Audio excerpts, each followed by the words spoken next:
Welcome to Titan HST's Business Continuity Today, hosted by Todd DeVoe, where planning meets reality. Well, good morning, or good afternoon, depending on where you are in this fine nation. And this has been a crazy few days here with weather and what's going on. We had this the tornado storms that went through 6 states and traveled hundreds of miles, 220 miles, I guess, for one of the larger ones. One tornado that tore through 6 states, and our hearts and minds are with the people that have lost lives and lost their homes, especially in Kentucky, where there seems to be the most devastation going on. If you guys have been paying any attention to the news, you've seen what the devastation looks like and the help that they're asking for right now. So if you have the ability to volunteer, if you're part of the Red Cross or Team Rubicon or Salvation Army, or if you want to get involved with those, there are volunteers needed in that area, and they're asking. So please just don't self-dispatch, though. We all know that this is some of the issues that we have. Make sure that you are with a registered organization that's going to do help, and again, donate to the relief organization that you believe in.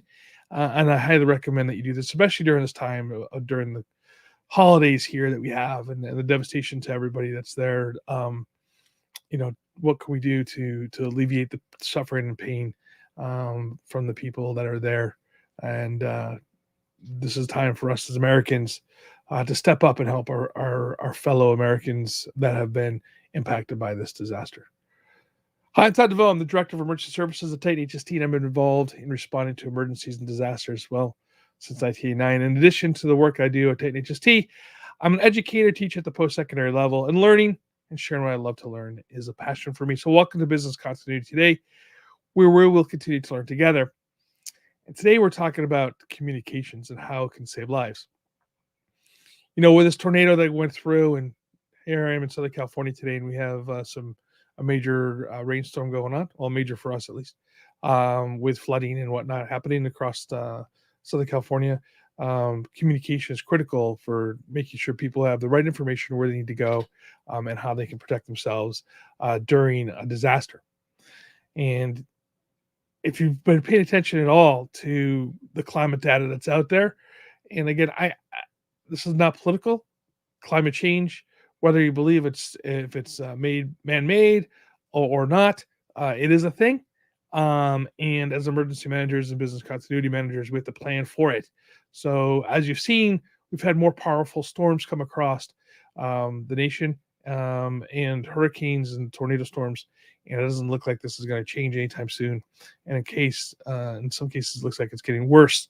And we've seen that the FEMA administrator came out yesterday, and she was talking about the fact that this is one of the issues that we have to be dealing with, specifically with responding to the larger storms. On the average, we have 1,000 tornadoes each year, and many that cause significant damage to homes and companies. And right now, with the peak of the tornado season, businesses need to be prepared to handle any kind of natural disaster beyond the building infrastructure, right? So you need to take steps into putting the communications plan together. And I think it's critical. And this is one of those things that when we as emergency managers push the button for the reverse, to call back out for REST notification, I think it's critical that we have a system that works well and that it's practiced and done well. But also as businesses, and you should have the ability to communicate with your people as well. And just kind of get into some basic stuff here. So prepare a backup plan. Excuse me. It's we push this all the time, right? Where the culture preparedness is something that we need to be really embracing. And when we talk about the culture preparedness, it's not just buying gear and having backpacks that you can grab and go bags. Having checklists and things like this are really important, but that's not the only steps in preparedness. The other side of it too is, what can you do for your protocols for communication? And the old phone tree where I call 6 people and they call 6 people in your organization, that doesn't work. and it just is it's bad practices, right?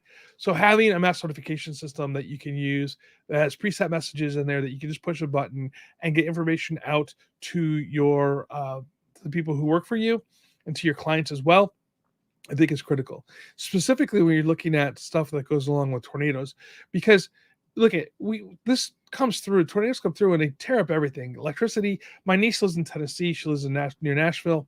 They were without power for at least 24 hours. I know of. The Tennessee got hit as well in some areas. Communications were down. Cell phones in some areas were not working any longer. So having the ability to be able to communicate through those issues is critical.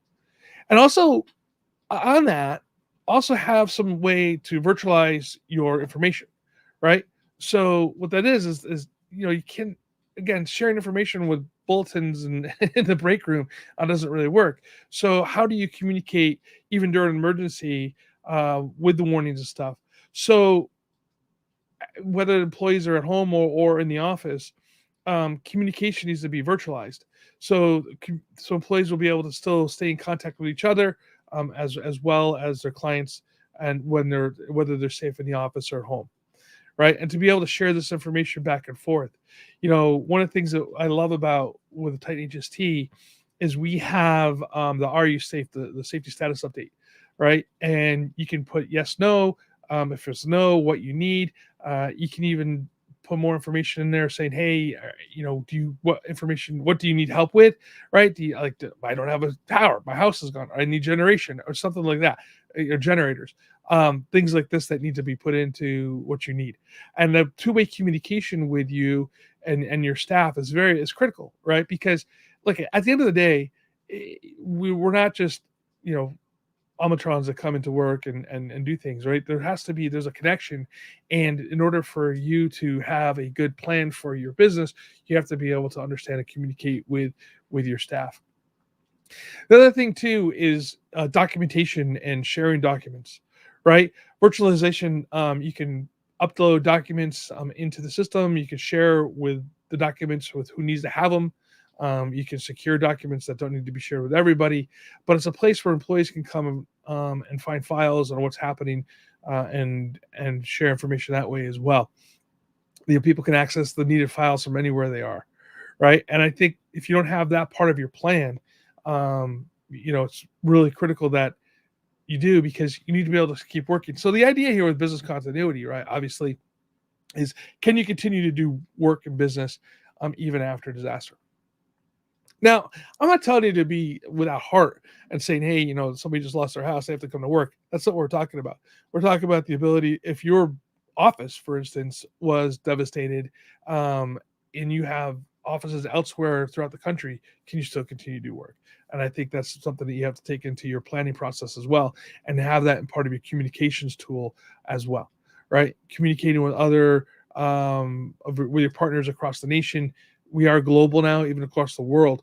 I think it's critical to have that being set up, and that's part of your preparedness plan and your business continuity plan.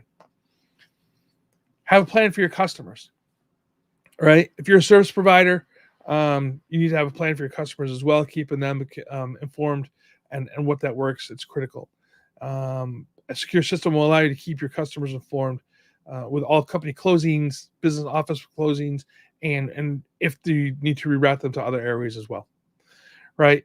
And then also track after your protocol what's happening after the disaster occurs, right? Keeping track of everything that's going on. It's important to track with your reporting tools ahead of time so you can understand how your communication systems work and backup plans to have effect. Now, when we're talking about these communications plans, the reason why it's important to have this, especially, is that sharing this information, you don't want people to come into work when they don't need to, right? You don't want them to clog up the freeways and the highways and the streets, right? When they can just stay at home, and being able to push this information out in a timely and effective manner is critical. Say at schools and colleges, universities, right? Tell your students don't come into school today because of these issues, right? Things that are closed or whatnot. Also, you can also communicate services that are out there and where they're at, right? So if your people need to have additional services, if you have, for instance, the one business that is completely collapsed, um, where do friends and family go for services that are needed? You can share this information pretty quickly through a mass notification system. So by creating and implementing the right protocols and communication systems ahead of a natural disaster, you can ensure that you'll be able to keep your employees safe. And I think that's the critical part about this. It's what can we do to keep our employees safe during these times? There's a lot of backlash happening right now. If you look at the news about some companies that they feel that they weren't keeping their employees safe. You don't want to be on the news for that reason. Make sure that you're on the news for keeping your employees safe, that you are communicating with them what's going on, that the information is being shared. You know, especially when it's coming to weather, you want a system that can integrate well with those protocols.